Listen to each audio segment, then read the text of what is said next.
Mga kababayan, pag-usapan po natin tong tila panggugurgor nila. Dito po, si Dayan po, sa Presidente ng Pilipinas at sa First Lady at kay Senator Risa Hontiveros. Ipapakita ko po sa inyo yung mga content niya at ating pong pag-usapan. Tapos mamaya, meron po tayong papakinggan or papanoorin na video niya at bibigyan po natin ng reaksyon. Ito na po. So apparently, isa rin po siya sa nag-amplify ng splice video na ito, yung pinutol na video kung saan tila nga po pinapakita na dinedma daw ng Pangulo ng Pilipinas, si VP Sara, at hindi daw pinansin ni First Lady at ni PBBM, si VP Sara dyan. Pinakita ko na po ito sa inyo kahapon, no? Binigyan na po natin ito ng paliwanag at yung ibang vloggers din ay pinakita na yung kabuuan ng video. Ipapakita ko po ulit, ayan po, kitang-kita nyo naman na sa umpisa po ng video nag-uusap si VP Sara at si PBBM, nagkamayan sila. Ganon din ang First Lady at si VP Sara ay naglakad pa ng magkasabay. Yung video kasi na shinare ni Dayan dito ay splice video po, putol, at pinakita lamang po yung dulo, no? Sabi dun sa caption niya, protect the VP, Lisa Smugs, Makati ba? Aba, ginaganyan nyo, VP namin So, kayo na po humusga mga kababayan. So again, pinakita ko po sa inyo yung mga screenshots, no, na patunay na hindi po ginaganyan. Kung ano man yung sinasabi nilang ginaganyan ng First Lady at ni PBBM si VP Sara, no? Marami pong troll ang nagkalat ng splice video na ito. At mukhang marami na po silang napaniwala. At isa na nga po dyan, ayan, ina-amplify po ni Dayan ang putol na video na yan. Tapos nalagyan niya ng, para sa akin, yung caption ay malisyoso. Minimislead ang mga tao sa totoong nangyari before that eksena, no? Yung unang nangyari ay nagkamayan ng VP, ang presidente, at nag-usap-usap sila. Yun po yung totoo, no? Talaga naman, no? Hanggang ngayon ba, ganyan pa rin yung style? Anyway, ito pa po yung isa, yung naging pahayag ng Pangulo, nilagyan niya ng caption na, words are cheap. Ayan, tapos merong, serong palaka. Ayan, nakalagay dyan. Tapos, sinare niya yung mensahe ng Pangulong Marcos. Tapos dito naman, binahagi niya yung, ayan, yung clip yata ito, no? In-screenshot ko na lang yan po, makikita niyo si Senator Risa, sabi dyan sa caption niya, huwag ka na kasing arte-arte dyan sa Senado. Apaka-arte mo kasi Hontivirus, arte-arte mo. Talaga ba? Si Senator Risa ba yung maarte? Si Senator Risa ba yung humihingi ng mga kondisyon para magpasa ilalim sa proseso ng batas? Di ba hindi naman si Senator Risa yun? So hanggang ganyan lang po yung kaya nila, yung mga ganyang padali. Hindi naman yan mapapatunayan yung katotohanan nyo sa korte Anyway, ito pa, sabi dito, mag-mic para loud and clear ang instructions. Ayan pinapakita na naka-mic si First Lady. Ito pa, sabi niya, bagong unity team. Ayan pinakita niya mga pictures ng mga politicians. And then ito, in-amplify din niya yung dinibank ng PIDEA na fake document di umano na isinare ni Maharlika Boljaquera na patungkol dun sa operation na gaganapin back in 2012. Sabi nga po ng PIDEA, yan po ay faking dokumento. And then meron pa po siyang isang content dito, sabi dyan, habang I think pinapakinggan niya yung audio dito ni First Lady. Sabi dyan, talaga ba? Wala ka talagang alam niyan. Ayan. And then, ito po, no, itong video na to, unfortunately, hindi ko po na-download. Maganda sana kung naipakita ko sa inyo ito So, itong video na ito, habang nagsasalita si Senator Risa Hontiveros, gumagawa po ng mga gestures si Dayan, no? Mga body language at yung pagkumpas-kumpas ng kamay niya. In my opinion, she's trying to mock Senator Risa Hontiveros habang nagsasalita si Senator Risa. In my opinion, kaya siya nagkaganon, kaya ganun na lang nagawa ni Dayan na gumawa na lang siya ng mga gesture, no? Habang nagsasalita si Senator Risa. Siguro hindi niya kayang marinig yung real talk, no? Yung mga sinasabi ni Senator Risa Hontiveros. Kaya ganun na lang po yung naging response niya. Kagaya ng ginawa nila sa akin, nanlait lang sila ng bully dahil hindi nila kayang sagutin yung mga argumento ko o yung mga pinupunto ko. Hindi kayang harapin, sagutin ang sinasabi, ang katotohanan, bagkos manlalait or mang-iinsulto. Akala nila nanalo sila doon, So, unfortunately, hindi ko po na-download yung video. Sinubukan kong i-download pero wala na po sa account niya, I think taken down na or siguro tinake down ng platform siguro may violation or baka tinanggal niya mismo, Dito naman po sa video na ito, gumamit po siya ng Bible verse. After niya gumamit ng Bible verse, isinumpa niya po si Senator Risa. Pwede niyo pong hanapin itong video na to sa TikTok, available po yan para marinig niyo po yung mga sinabi niya. Hindi ko po maipa-play dito yung sound, meron po akong reason kung bakit hindi ko po mapa-play, pero hindi ko po kayo lolokohin at hindi ko kayo i-mislead. Ito yung account kung saan ito na-upload, Ayan po yung TikTok account. sound, gusto niyo marinig, maririnig niyo po dyan, na andyan pa rin po. O kung gusto niyo, isasend ko sa inyo yung kopya para marinig niyo. Pero sa platform ko na ito, hindi ko po mailalagay yung audio dahil baka po magka-violation ako. Sabi niya dito, makinig daw mabuti si Senator Risa, hindi daw matutumba ni Senator Risa si Pastor Kibuloy. Sabi niya yon. Sabi pa niya, hindi daw magtatagumpay si Senator Risa sa buhay niya. My goodness. Senator na nga yun eh. Ano pa bang tagumpay ang gusto mo? Maging Olympic gold medalist si Senator Risa? Maging international Hollywood actress? Nagtagumpay na si Senator Risa sa buhay niya, naging senador na siya. Sabi niya, mawawalan daw ng power sa politika si Senator Risa. Alam mo, eventually, mangyayari yun eh. Kasi, syempre, kukupas po ang karir ng bawat tao. Ganon din sa artista, ganon din po sa politics, no? Maaring mangyari na mawalan ng power si Senator Risa sa politics, no? Or kumupas ang kanyang career sa politics, eventually mangyayari din naman yun eh. Kasi tatanda siya, no? Pero hindi dahil sa ginagawa ni Senator Risa yung ginagawa niya ngayon, it's because eventuality nangyayari po talaga yung mga ganung bagay. Eh kahit ngayon presidente, after na mag-step down yan, mawawala na po siya sa limelight, no? Ganun naman po 'di ba sa politics, sa business, or sa showbiz. Sabi pa niya, at kahit ano pa daw ang pag-aambisyon ni Senator Risa sa mataas na posisyon, hindi daw makukuha ni Senator Risa yon. Sa ngayon, hindi ko naman nakikita nag-aambisyon si Senator Risa sa mas mataas na posisyon eh. Sabi niya, magiging pulubi daw si Senator Risa sa larangan ng politika. Bakit kaya niya sabi yon, no? Etong matindi, sinabi niya, at magkakasakit daw ng malubha si Senator Risa Ontiveros. So ulitin ko, at magkakasakit ka ng malubha. Yun po yung sinabi niya doon, no? Pag nakita niyo yung video, yun din ang mapapakinggan niyo sa kanya. Sinabi niya yun, no? Yung ganong mga kataga na magkakasakit ng malubha si Senator Risa. After niyang i-quote ang isang Bible verse. Ang Bible verse na kinote niya is Psalms 105 verse 15. If I'm not mistaken, yun po yung narinig ko. Psalms 105 verse 15. Yan ang problema ngayon eh. Kaya marami ng taong hindi babasa ng Bible or hindi na naniniwala sa, alam mo yun, sa religion. Kasi itong mga ito, gumagamit ng mga Bible verses at pagkatapos isusumpang isang tao. Magkakasakit daw si Senator Risa.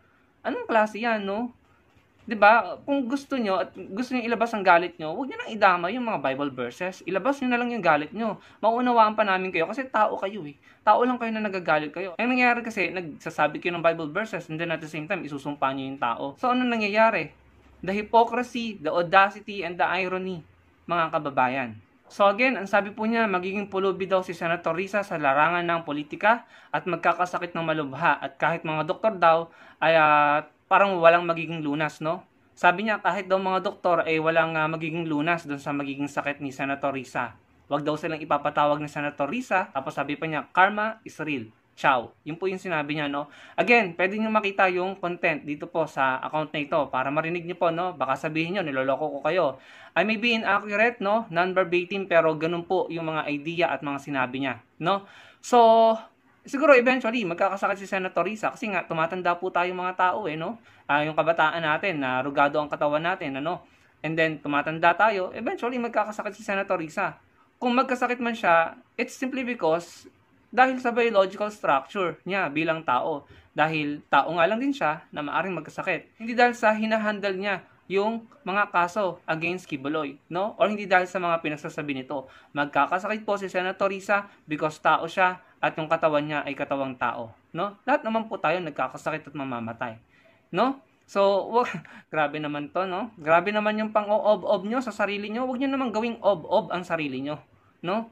Parang ako, kung halimbawa, galit ako sa isang tao, alam ko na eventually lahat naman ng tao mamamatay, sasabihin ko sa kanya, oy, matitegi ka balang araw dahil sa ginawa mo sa akin. Natural, matitegi talaga tayo lahat eh, di ba? Grabe, no? Grabe. Akala talaga nila, lahat ng Pilipino, lahat ng tao, ob-ob, no? Or uto-uto. Grabe naman kayo. Dumadating na kayo sa point na kahit sarili nyo niloloko nyo. Kahit sarili nyo, kinukumbinse nyo sa mga bagay-bagay na alam nyo namang palyado or sablay.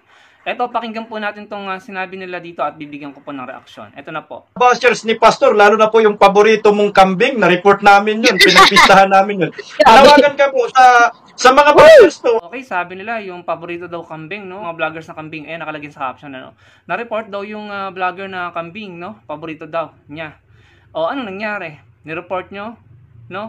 In my opinion, ako tinutukoy nito eh. Kasi ako lang naman tinatawag niya kakambing na vlogger eh, no? Sounds like kakamping. So, anong nangyari after yung i-report yung platform ko? Na-take down ba yung platform ko? Na-delete ba yung video? Tinanggal ba ng platform yung video ko? Di ba hindi? Dahil kahit YouTube, alam nila na sumusunod sa community guidelines yung content ko. Alam mo, Dayan, kung kaninong content yung natanggal at kung kaninong platform yung nasuspend, yung sayo. Natanggal yung TikTok content mo o kung saan binubuli nyo ako at kung saan kinukutsa nyo ako. Yung itsura ko, tinatawag nyo akong kambing. Yun yung natanggal. Alam mo yan. Alam namin na matatanggal yun because meron siyang mga community guidelines violations. And then eventually, nawala yung TikTok account mo. Siguro dahil na-suspend because of those violations. Yun ang totoo, Dayan. Huwag mong lokohin ang sarili mo. O, tumatawa ka. Tumatawa ka dahil sabi mo, nireport nung nagsasalita yung content ko tsaka yung platform ko. O, anong nangyari? Walang saysay, di ba? Kasi nandito pa rin yung mga content ko at tsaka nandito pa rin yung platform ko. Simply because, wala akong violation. Kahit platforms, hindi sumasang-ayon sa inyo eh. Yung content mo ang na-take down, yung TikTok account mo ang na-suspend. Kasi parang for a while nawala yun eh. Hindi ko nakita eh. Tapos na-take down po yung content kung saan naka-live sila at kung ano-anong pinasasabi sa akin. No? Siguro naman, naintindihan mo, na-realize mo kung sino sa atin ang gumagawa ng mali dito. No? Kasi sino yung na-suspend at sino yung natanggalan ng content? Ako ba? Hindi ako. Kayo. No? Kahit na-report nyo ako, alam ng platform, alam ng website na walang community guidelines violation yung nilagay kong content. Kaya useless. No? Waste of time yung ginawa niyong pagre-report. Kasi andito pa din yung platform ko at saka yung content ko. But on the other hand, yung content mo sa akin ang tinanggal ng TikTok. No? Wala na eh.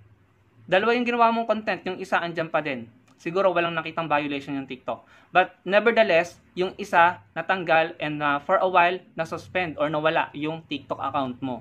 Hindi ka pa rin ba nakaka-realize? Again, wag po natin bobohin ang sarili natin. No? Maging practical tayo. Hindi naman lahat ng Pilipino hindi gumagamit ng utak. So ito pa po, pakinggan pa po natin yung sinabi nila. Panawagan ka po sa mga pastors to para ma-enlighten po natin sila kasi mali po ang kanilang pagkaintindi sa nangyayari kay pastor. Hindi kasi ang dami pong sumasakay po talaga dahil nga sa kasikatan ngayon. Every corner ng mga SOCMED, makikita mo puro pangalan ni pastor at sinasakyan po ito ng mga vloggers na hindi naman po nagre-research kung ano po yung katotohanan. Hindi pa nga nag-i-interview sa amin katulad ng ginagawa ninyo, Service Doc, di ba? At ng iba pang vloggers na nakaunawa at nakakilala kay pastor. Bago po tayo magsalita ng kung ano-ano, please, i-research nyo po. Tignan nyo po yung katotohanan. Wag lang po kayong tumingin sa views. Dahil lang po, mas marami akong views makukuha, kaya, sasakyan ko to, sisiraan ko tong taong to. Hindi po. Let's fight fairly, mga kapatid. Sa laban ng buhay, dapat, lumalaban tayo ng patas.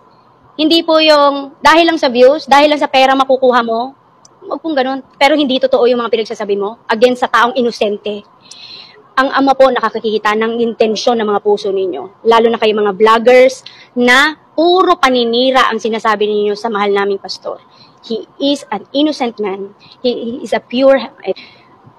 Sabi daw niya, yung mga vloggers daw, gusto ng mga views. No? At dahil daw maraming makukuhang views, sasakyan at sisiraan daw yung tao. Alam mo, Dayan, kung alam mo na may sinisiraan yung mga vloggers, simple lang, idemanda nyo. Idemanda nyo at dalhin nyo sa korte. Ang kaso nga, kayo yung umiiwas sa korte. Hindi natin kailangan mag-research dito at hindi natin kailangan magdrama sa social media or magpaawa sa social media because at the end of the day, kung hindi natin nalalaman ng desisyon ng korte, lahat tayo nakanganga at nag-iintay. Kaya dapat, supportahan nyo po si pastor nyo na humarap na sa korte. Ayun yung reklamo nyo dati. Complain kayo ng complain kay Senator Risa. Sabi nyo, wag makialam si Senator Risa. Dalhin na lang sa korte kasi ayaw nyo ng kangaroo court, ayaw nyo ng public trial, no? Or trial by publicity. Sinunod naman ng proseso yung gusto nyo, dinala sa korte. O bakit hindi po nagpapakita si pastor nyo? Why don't you support him na magpakita sa korte? Hindi po ba? Very obvious naman very evident naman Huwag na tayong maglokohan. Kung sa tingin nyo may nasiraan dito ng reputasyon o pagkatao, pwede nyong idemanda. Kaso yung unang step na ginawa nyo, yung nireport nyo or minasreport nyo, wala, wala. So, doon pa lang nakita na ng platform na walang violation or walang ginagawang mali yung gumawa ng content. Ngayon, kung confident kayo at alam nyo na may nasisiraan dito ng reputasyon, pwede po kayo magdemanda. Why don't you use all the legal means, no? Para balikan ng mga taong ito or yung mga vloggers na ito. Ganun lang kasimple yun. Again, huwag natin lokohin ang sarili natin. Siguro kahit kayo, nahihirapan kayong i-convince yung sarili nyo. Yun nga, sinabi niya, inosente daw po si pastor nila. And then, why don't you prove it in court, no? Patunayan nyo sa korte. Confident kayo, overconfident kayo. Lagi nyo sinasabi, the victory is yours. Na yung may kapalit na malaking pagpapala ang pinagdadaanan nyo ngayon, then why don't you make it fast? Why don't you make it fast, no? Pumunta na kayo sa korte, patunayan nyo na innocent po si pastor nyo. Ganun din dapat na gawin ni pastor. Kaso, the more na umiiwas kayo, the more na umiiwas siya, hindi nyo maiiwasan na mag-isip yung mga tao na there's something so evident, so obvious, no? Na, di ba? The more na ganan kayo sa social media, na super defensive kayo, meron kayong kinakatakutan.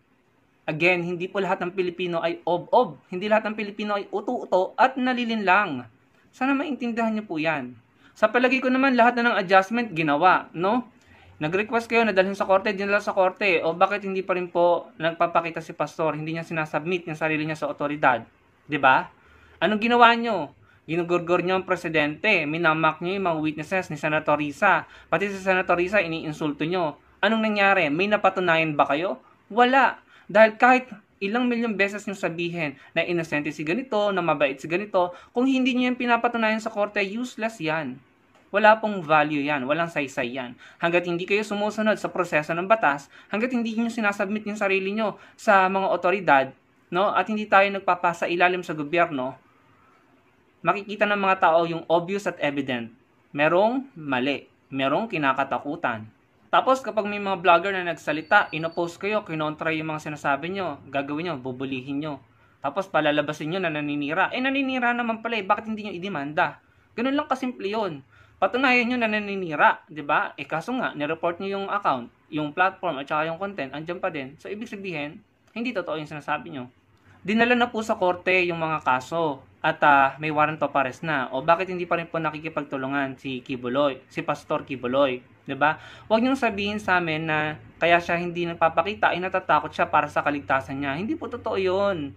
No, dahil unang-una nung sinampahan siya ng kaso sa Davao nung nakaraang administrasyon or dati, no, bago ang administrasyon na ito. So, siguro on previous administrations, nung sinampahan siya ng kaso sa Davao, hindi naman po siya nagtago, no?